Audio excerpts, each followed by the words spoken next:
All right, now we said we was going to bring a little something on the protection orders, TPOs, or restraining orders. So yeah, we did see the gentleman in our local area had posted a link. Anybody can get a TPO.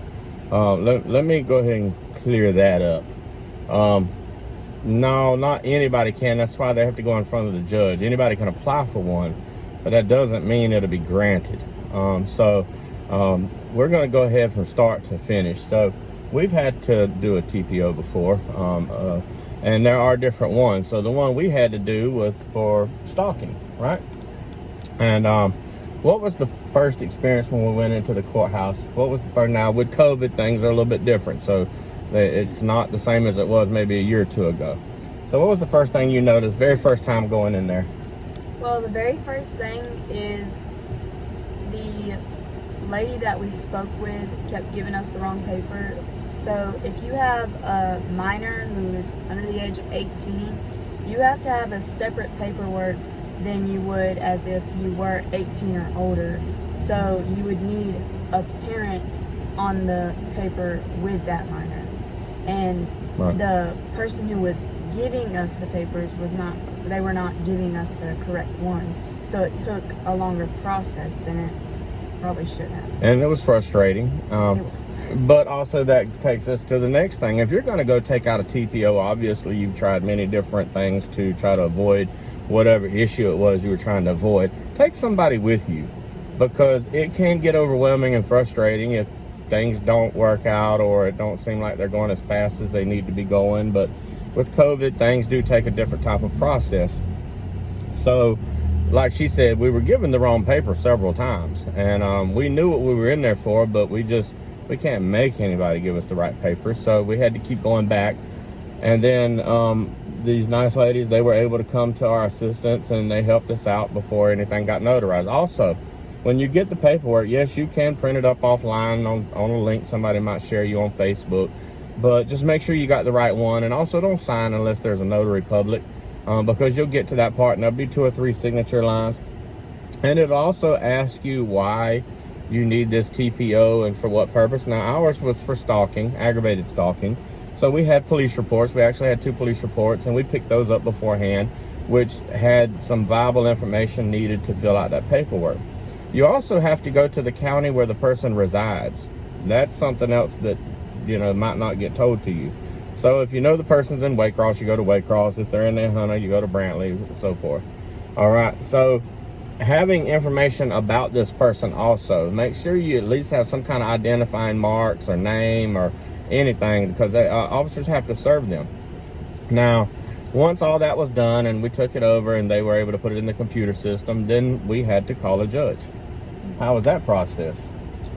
It took a little while, only because there were some that were in court, and then there were some that didn't have, what do you call it? The secretary wasn't in. In. So then it only left us with one judge, and it was a little bit longer because I think he had something that he was doing that day. Yes, he wasn't waiting around for us just to show up and take TPOs out. So it does take a little while. Took us about 2 days finally to get the right paperwork in and get us a court date.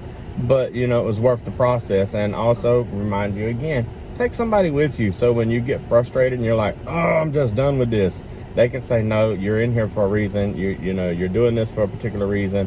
Let's follow through with it. So, no, it's not as easy as just clicking a link on Facebook. And I'm sorry that some people get misled that way. But once we got the court date, it still wasn't over. Okay, now we had to go to court. There were about 11 different names on that docket that day. We happened to have been number 10. We weren't number 10 seen. I believe we were not much far from 10, but there were people that was in front of us, had easier things. So, they handled the temporary protection order the same as, uncontested divorces and name changes. I mean, there was a little slew of everything that day. But anyway, we got there, and the other party hadn't been served yet. Now, there was an attempt to be served 7 or 8 times, and he did flee the area. So since he hasn't been served yet, it got put off for another month. All right, so we go back. And once again, it takes time. So please make sure you have someone with you that'll be there to be, that's a little more patient or can hey, you know, I know it, you want to give up right now, but let's just stick this out. So we go back again next month. Now, once we go back, if he's had the opportunity to be served, he can speak and say why he don't think he should have a protection order against him or whatever. And we've already said our part. And if the judge deems it needs to be more than temporary, he will lengthen it out longer than temporary. Now that we've got the piece of paper, though, what does it do? Okay, now we requested 100 yards. We requested no contact. The judge went ahead and put on there 250 yards. So say, for instance, she works at Circle K. She don't, but just say she does. And her stalker knows that, and he decides he wants to come up there to her job every day and just hang out and aggravate her. What does she do? Well, she calls law enforcement. What do? I don't know. They're supposed to comply with these judge-ordered signed paperwork for the aggravated stalking or for whatever the TPO is. What if they choose not to comply because they say he or she's not actively stalking? Okay, well, first off, they're not above the judge. Second off, if they don't want to do their job, get their information, their badge number, card if they have one, go ahead and report it to your judge and their local superior, whether it be chief of police or the sheriff's department. But if the sheriff's department don't do anything, he's not above the judge either. So just make sure you bring it up to your judge that the local officers aren't fulfilling his order. That is a case where it needs to go up higher. Stalking, aggravated stalking, domestic violence issues, stuff like that, they can become bigger issues, and there's a higher recidivism rate in prisons due to that. So yes, you would really need to stay on it. Don't be frivolous, but I would say taking care of your life isn't frivolous, it's necessary. So far in the week and a half from the time we initially went in and got the police reports and, you know, went to court the other day and spent the majority of that day dealing with that, we still have to go back and pick up that order. How do you feel the process has worked, being a young lady and a teen coming into a young adult? I feel like it was long, but I feel like you have to have the right mentality to know that they can't always push everything just because it's you or someone else. They have other jobs that they have to do, and sometimes they are working, and yes, you do sometimes wish that it would be faster and they would make it quicker. But I'm gonna be honest with y'all, when we walked in there, they have a bunch of stuff, like papers piled up of stuff that maybe they haven't been through yet, or maybe they're going through right now.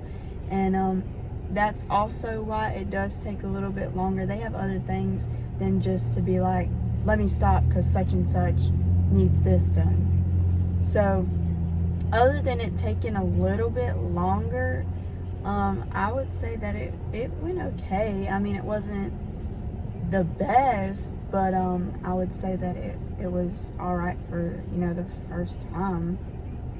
That's right, and it does. And it can happen like that if you've done it 20 times. It just depends. But listen, y'all, this was just our little segment on TPOs, temporary protection orders. Also, some people call them restraining orders. Now, courts do issue those sometimes in divorces and the domestic violence issues, cases, assaults, and stuff like that.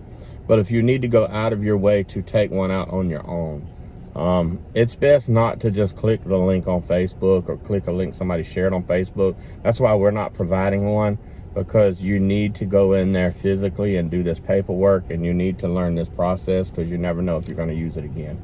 So I suggest that if you ever have a problem with that, go to your courthouse or go to the courts where they're at. Make sure you have information. Take someone with you. If you're scared and you have a problem going, reach out to us. We will walk in there with you. And, you know, we may not understand what you're going through, but we will help point the direction to the people that can help you. That's what we're here for too. So we love everybody. We want y'all to love everybody. Some people just need to be loved from a very long distance away. So that being said, this is our informational piece on temporary protection orders and the processes need to be done to go through it, and just be patient. Chad, aka Dad the Cameraman. I'm with Kimmy Faye. and this is Unedited Real Talk right now. Y'all have a good day.